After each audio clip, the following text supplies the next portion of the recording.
ずんだもんなのだ。今日はイギリスのニュースを3本まとめてお届けするのだ。ところで豆知識なのだけど、イギリスって呼び名は16、17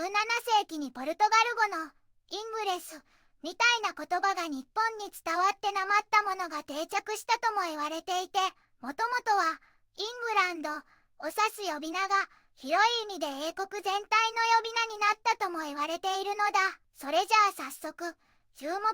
つ目のニュースからいくのだ。今回は何時間も助けを求め続けた末に開いた穴で溺死したインド人男性をめぐる起こりという記事なのだ。イギリスは北西ヨーロッパに位置し、首都はロンドンなのだ。長い海洋帝国の歴史を経て現在は立憲君主制と議会制民主主義をとっているのだ。人口は約6700万で、金融やサービス、製造、クリエイティブ産業が盛んで文化は文学や音楽、フットボールが有名なのだ。近年は EU 離脱後の経済調整やスコットランド独立問題、物価や気候政策が注目されているのだ。一つ目のニュースなのだ。ライブ、ゼレンスキー氏、ダボスでトランプ氏と戦後の安全保障保障で合意。文書は大統領らの署名が必要とするも内容は明かさず、ウクライナ、ロシア、米当局が明日会合という記事なのだ。スイスのダボスで開かれた世界経済フォーラムで、ウクライナのゼレンスキー大統領がトランプアメリカ大統領と約1時間会談し、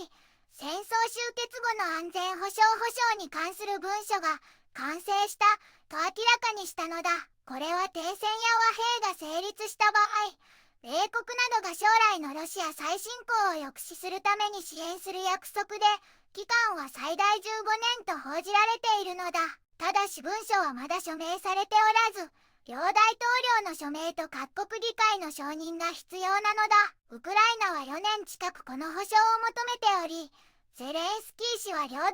題など他の論点を決める前提だと強調しているのだ。一方でロシアのプーチン大統領が戦争継続の姿勢を見せているため、ウクライナ側議員は合意実現に悲観的だと述べているのだ。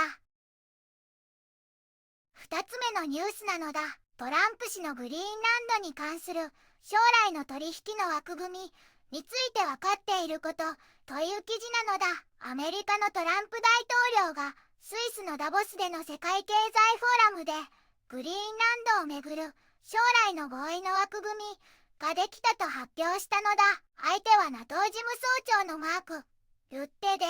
軍事基地の拡大や北極の安全保障強化が議論されたとみられるのだ。しかしデンマークのフレデリクセン首相とグリーンランド政府は、主権は交渉のレッドライン領土の売却も憲法で禁止と強く反発しているのだ。トランプ氏は中国やロシアへのミサイル防衛、ゴールデンドーム構想や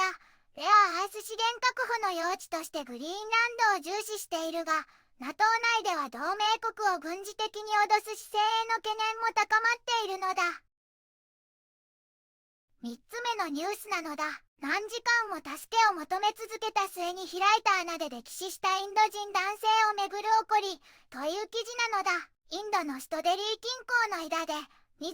歳の IT 技術者ユブラジ・メータさんが標識もない工事現場の深い水たまりの穴に車ごと落ちて死亡したのだ。濃い霧の真夜中、車が低い壁にぶつかり、そのまま水を張った穴に転落したのだ。泳げないメータさんは沈む車の屋根によじ登り、父に電話して約2時間、パパ助けて、と叫び続けたが、救助隊は暗闇と濃む装備不足を理由に救出できず、発見まで約5時間かかったのだ。この事件は都市計画と道路安全への怒りを呼び、住民が抗議、開発業者は過失致死容疑で逮捕され、州政府も幹部を更迭し調査を始めたのだ。ずんだもん、世界は安全保障や資源、暮らしの問題で揺れているのだ。対話と法を大切にして、被害を減らし命を守ることが何より大事なのだ。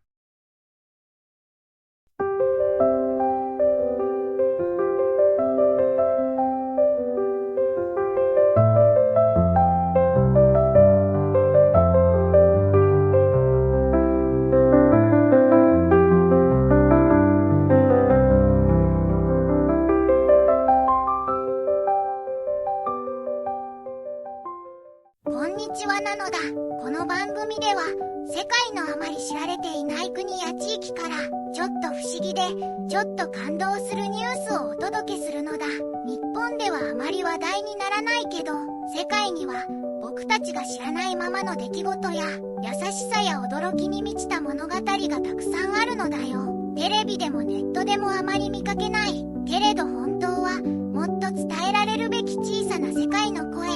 そんな声を僕と一緒に見つけに行くのだ。さあ、一緒に知られざる世界の旅を始めるのだ。